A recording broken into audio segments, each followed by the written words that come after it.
The Syntax of Things by Arisha. Chapter 30. To be a Fool. Amides. Thanks, Hermione. It's perfect. Hermione smiled. The ink is magical, so it never trails off as you write. You just need to recast the spell once in a while. Harry hugged her, feeling bad for not having thought of buying her something too. I'll give you yours after we come back, I promise. It's all right, I know. He'd just thought they'd be at the Burrow for Christmas. He hadn't imagined that they'd exchange gifts so soon. If you need anything, and I mean anything— Hermione, don't start. He smiled faintly at her, and with the corner of his eye, you could see Ron fuming.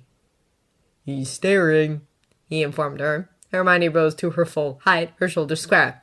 He will be well pleased to know that I do not care about what he does. Besides, his lovely sweetheart is waiting for him just behind him. She was right. Lavender Brown was there, although Harry didn't know how Hermione knew it with her back turned to Ron.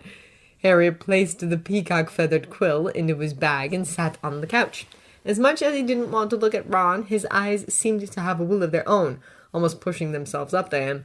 The common room was full of people and music once again, but the prospect of Christmas holidays had never again been so unpleasant. He passed a hand through his hair in awkwardness. Hermione sat beside him, her hand on his back. He's being stupid. Ignore him. Her features were hard as a stone, and Harry found it hard to tell whether she was saying this to him or herself. I know. Harry had never imagined that they'd split up like that. They, who had met each other when they were too small and too curious about this big new world, and yet together they had managed to succeed on things none of them could have accomplished alone.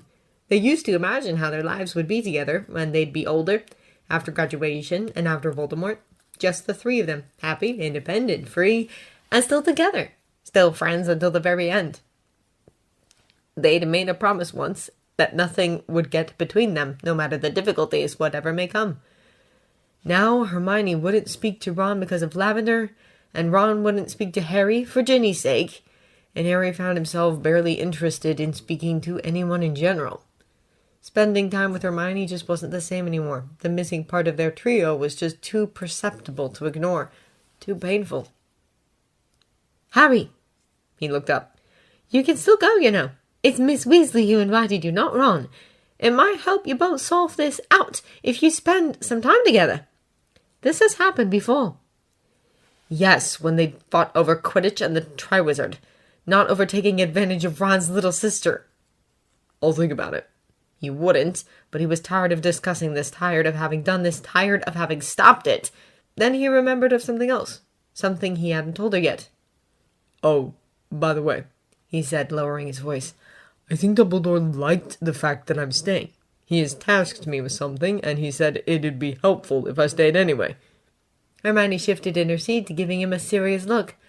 Does it have to do with you-know-who? It had, but it would take him a lot of time to explain it all. Across the room, right next to the stairs leading to the dorms, Ron was now kissing Lavender with his eyes wide open in excitement. He hoped Hermione wouldn't notice it just yet. Kind of. It's mostly about Slughorn, actually. He wants me to make him trust me. Dumbledore believes that Slughorn knows something important that can help the Order, but he's afraid to spill it out for some reason. Scrunching her face a bit, Hermione seemed to consider it. Despite the open friendliness Slughorn often demonstrated to students, it was hard to overlook his surprise when Muggle-born students excelled in his class. Hermione had noticed it too, and Harry could tell that it hurt her. What about the memories? She asked. I asked him if he's going to show me more over the holidays. He's not even sure if he's going to be at Hogwarts, though. Hermione nodded, still concerned. Hogwarts will be unguarded then. Harry snorted. No, not really. Dumbledore comes and goes all the time, doesn't he? And how are you going to make Slughorn trust you? This was something he hadn't thought of yet. Dunno. Will you be careful? Harry made an innocent face. Aren't I always? Hermione rolled her eyes.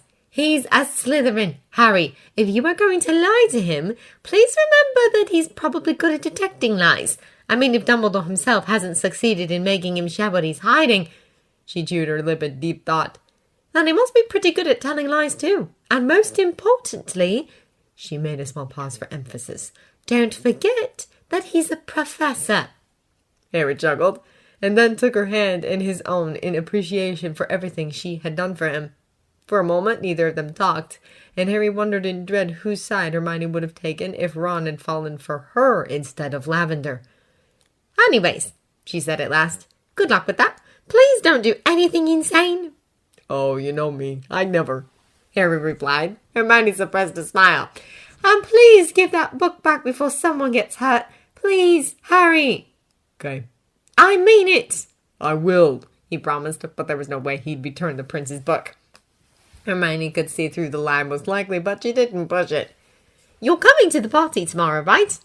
Harry nodded just as he felt a soft kiss on his cheek. "Happy holidays," Hermione said. Harry smiled. "Happy holidays." "McLaggen?" Ron asked, his eyes wide. Seamus shrugged as he slumped back to his bed. Next to his own bed, Harry struggled with his freshly cleaned dress robes.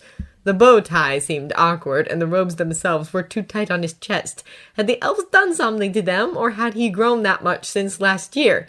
He grimaced at his reflection in the window as he fumbled with the buttons. He certainly hadn't gotten any taller. The conversation between Ron and Seamus went on, and as much as Harry tried to distract himself, he couldn't shift his focus from it. He wished he could join them. He knew he couldn't. Instead, he did what he knew best, pretend he didn't exist. "Well," Seamus said, "if she didn't want you to know, she wouldn't have told Fate to keep it a secret, honestly." Harry could imagine Ron frowning in despair, as though his whole life was some strange lie. "She snog Crumb. She's gonna snog McLaggen too." "Dating doesn't necessarily mean snogging," Seamus pointed out.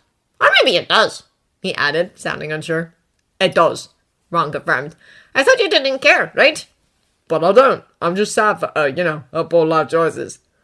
"Life choices," Harry muttered under his breath in amusement. He undid his ridiculous bow tie and threw it on the sheets, deciding to leave it for another day.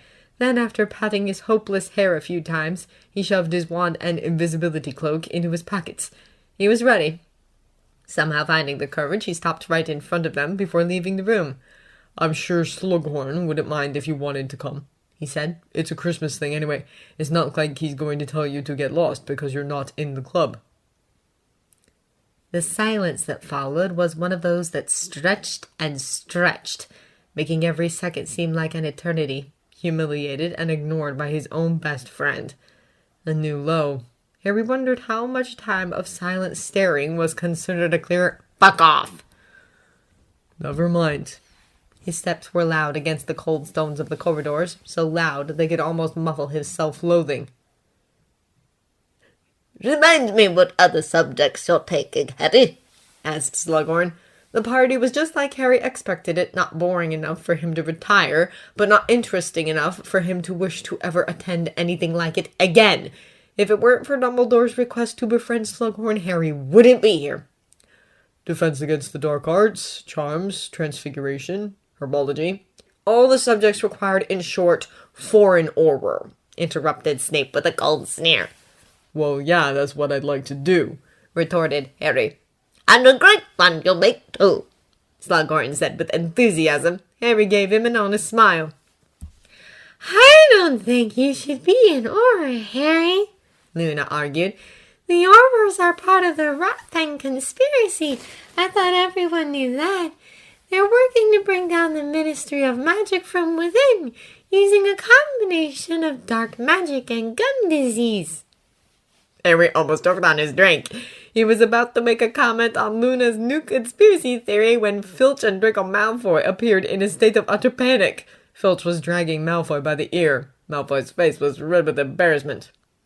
"Professor Slughorn," Filch panted, "I discovered this boy lurking in an upstairs corridor. He claims to have been invited to your party and to have been delayed in setting out. Did you issue him with an invitation?" Malfoy pushed himself away from Filch and looked at him in disgust, rubbing his ear. "All right, I wasn't invited," he yelled. "I was trying to gate crash. Harry!" "No, I'm not. You're in trouble, you are. Didn't the headmaster say that nighttime prowling's out unless you've got permission, didn't he? Eh?" "That's all right, August, that's all right," said Slughorn. "It's Christmas, and it's not a crime to want to come to a party. Just this once we'll forget any punishment. You must stay, Draco." "Thank you, Professor." Harry could explain Filch's obvious disappointment, but what he couldn't explain was Malfoy's trembling shoulders and Snape's intense glare. "It's nothing, nothing," said Slughorn, smiling. I did know your grandfather, after all. He always spoke very highly of you, sir, said Malfoy. Said you were the best potion maker he'd ever known. Harry stared at Malfoy. As used as he was to Malfoy's arse-kissing, he realized that this time Malfoy wasn't much into it. He almost looked like he wanted to flee the scene and disappear. But why would he want that if he was trying to sneak into the party uninvited? I'd like a word with you, Draco, Snape said abruptly. Oh, now, Severus, said Slughorn, placing a hand on Snape's shoulder. It's Christmas, don't be too hot. I'm his head of house, and I shall decide how hard or otherwise to be, said Snape coldly. Follow me, Draco. They left, Snape leading the way, Malfoy looking resentful. Harry stood there for a moment, undecided, and then he suddenly said, I'll be back in a bit, Luna. Bathroom. He ran out of the party in a hurry. The corridor was seemingly empty. The loud music was still audible from afar as Harry pulled his cloak out of his pocket and threw it over himself. Malfoy and Snape were nowhere to be seen. Carefully, Harry strode down the corridor, pressing his ear against all the doors he was passing by. At last, he found them. His ears were still ringing from the loud music, but Snape's angry voice was unmistakable. Harry held his breath and listened.